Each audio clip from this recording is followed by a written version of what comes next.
wherever there is a block, somewhere there is a limiting belief in the person's mindset.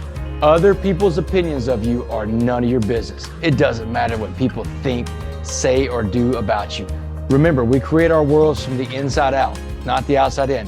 Having people in your life that you can confide in, that you trust, that you have that reciprocal kind of relationship, for me, that's everything. Sometimes you do have to put in that work. Sometimes you have to put your head down, put the blinders on, and find a way to get it done. But always remind yourself that there needs to be a time for me to cut off, to reset, and to readjust. And so you get the idea, you get the counsel, and then start thinking about what it's going to take. You really have to ask yourself, am I willing to pay the cost of what it's going to take? Am I willing to put the time, the energy, and the effort in? When people are talking generalities, but people really want is specifics. And what have you done? They always ask me, what have you actually done?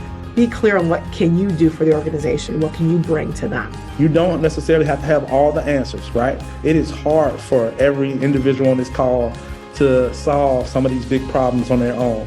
But figuring out where you tie in, what you're good at, and being able to connect with someone else who might have that resource.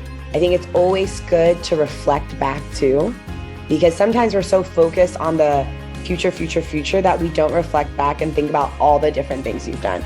Honestly, the biggest problem I think that we all face all the time is overcoming ourselves, overcoming our anxieties, overcoming our fears, overcoming our hesitations. The universe will reward you. I'm a firm believer in that.